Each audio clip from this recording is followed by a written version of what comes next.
Think about it. He was MVP of the league while teams were still flying commercial. The rigor isn't the same. The physicality in today's game isn't the same. The focus of today's athlete and the focus of where I saw the game, how I pursued the game, it changes and it's totally different. How do you rank Michael Jordan? 1 to 5. 1 being the best, 5 being the worst. 1. Jordan would average 50. You believe Jordan would average 50? If he wanted to? Ball handling. 1. He would have destroyed all competition. He was an assassin from day one. Defender. 1. How many points do you think Jordan could average in today's NBA? What's the most he ever averaged? 37? All right, so 40, easy. Mid-range jumper. 0.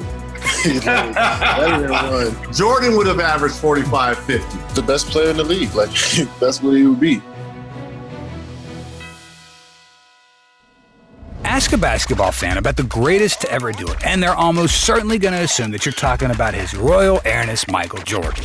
He was so good, he became bigger than the game itself. Michael Jordan's unstoppable abilities on the court transformed Mike into a global icon, a movie star, a brand, and the gold standard by which every basketball legend is measured. MJ hung up his Air Jordans for good over 2 decades ago, yet today he's still discussed with as much frequency as the biggest names currently occupying NBA rosters. Yeah, your favorite player might be great, but how would he do against the GOAT? It's a question that's been asked plenty of times since Jordan left the game better than he found it. But the question we're asking is, how would MJ do against the current crop of basketball talent? Things change. It's a fact of life, and the NBA is no different. Perhaps the most impactful and evident change in the NBA over the last 20 years is the evolution of the three-point shot. These days, the three ball is king. Almost every NBA player in the league has it in his arsenal. You want to make it in the league of basketball? Well, you got to be able to sink it from deep, unless your name's Bill Simmons, of course. From 2011 to 2021, the percentage of all shots in an NBA season that came from beyond the arc has risen from 22 to an incredible 39%. To break it down, we're getting to a point where almost half all the shots taken in the game are being taken from outside the three-point line. So if Jordan were to step on the court today, one of his most effective weapons wouldn't have a place in the game plan. Jordan would need to shoot threes.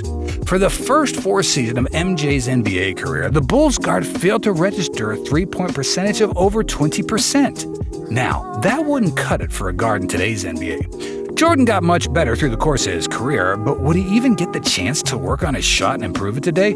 Or would he find himself working on his long-range game from the safety of a G League roster? Hold up, let's be serious for a minute. Michael Jordan would never be in danger of dropping into the G League because of his inability to shoot a three-pointer. Make no mistake, Jordan had range. Jordan could hang with the best from beyond the arc. It's just that the game didn't call for it back then. Michael Jordan was a competitor with no equals. If there was an era of his game that needed improving, he would work relentlessly on it. The proof's right there in Jordan's three-point game.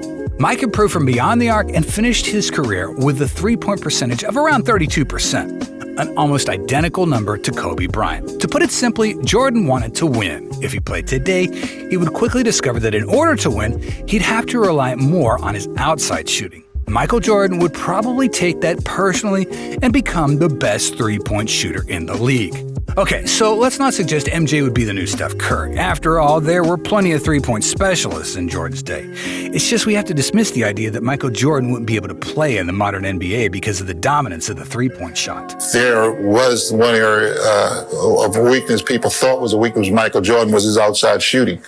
And Michael, he went one step beyond. He even improved his three-point shooting, and now he's pretty proficient shooting from the three-point. So what about the other major change in the NBA since the end of Jordan's era, the handcheck rule?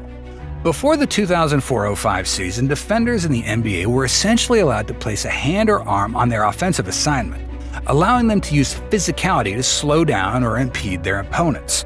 This is why the NBA in the 80s and 90s had such a reputation for rough physical playstyles. When the league cracked down on hand checking in 04, they did so to allow the offense to flow. But you know who would be even more pleased about this rule change? Michael Jeffrey Jordan. When looking at the hand check rule, the players who benefit most from the 2004 change are those explosive guards looking to fly by their opponents and get to the basket. We already know that no one in the 90s could fly like Mike, so imagine the takeoff speeds of Air Jordan in an era where the runways are clear. Jordan was unstoppable before, so drop him in today's game, we're likely looking at business as usual. Michael Jordan finishing each season with a ring and a scoring title. It's official. MJ retired too early. He also retired too many times, but that's another discussion completely. Even if we're slightly overestimating the impact of the 2004 crackdown on hand checking, and many people do dismiss it as a deciding factor, Jordan's elite offensive play throughout his career, combined with his undying competitiveness, are more than enough to suggest that MJ would have no problem getting buckets in a modern NBA game.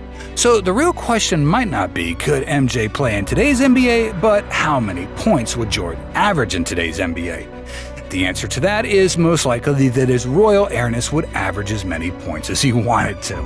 And that's not even Air Mike talking. That's based on estimated figures by some of the greatest players in basketball history. Ballers who played with Jordan, played against Jordan, and those who grew up idolizing the Bulls legend. Allen Iverson, the answer, one of the greatest scorers in league history, especially in the years since Jordan's retirement, put it very simply when asked about how many points MJ would score in the league today.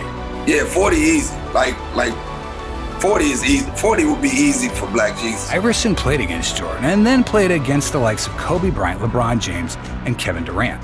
Speaking of the Slim Reaper, he's another NBA superstar who understands that Jordan would have an undeniable impact on the modern game.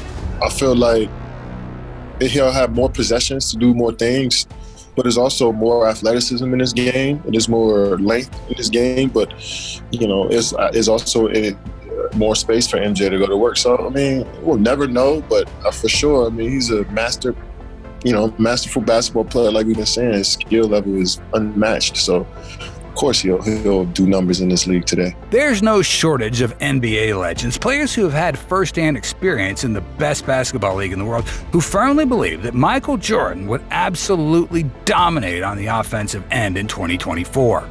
He would evolve into this era. You would see a Jordan probably shooting more threes too. So he would definitely evolve. He averaging 35 at one point. I could see him really pushing at the 40. I don't know about 50, 60, but mid 40s, I could see that possibly happening. If Michael played today, he'd probably average almost 50 a game. If Michael played in this era, he'll average 50. Meta Artest, a player who played against Michael Jordan at the end of Jordan's career and who played through the hand check rule and the evolution of the three-point shot, is another who chooses the 50-piece as MJ's modern-day standard. Jordan averaged 50. If legends, modern-day stars, coaches, and fans all feel that Michael Jordan could lead the league in scoring now, it's hard to argue against the idea. There's seemingly no doubt his royal airness could light it up no matter what era he found himself in. So the most unstoppable scorer of his generation could get buckets in any generation. But how would MJ fare on the defensive end? Could he lock down the stars of today's NBA? During his career, Michael Jordan made the NBA All-Defensive Team 9 times. He won the Defensive Player of the Year award in 1988, and he led the NBA in steals on 3 separate occasions.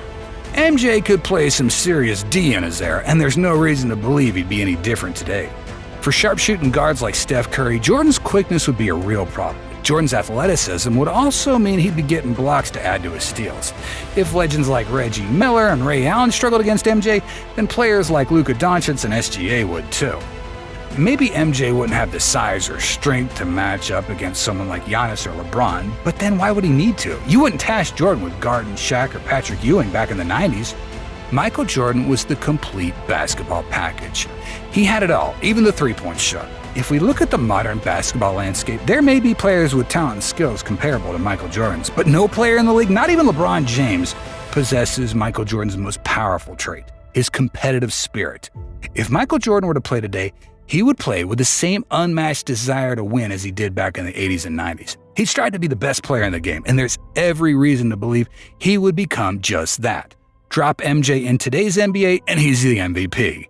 Or if we want to be realistic, he'd at least make it to the top 5 in voting. Sound too low? Well, that's because Mike's over 60 years old. How many points do you think MJ would average in today's game? 30, 40, 50, more?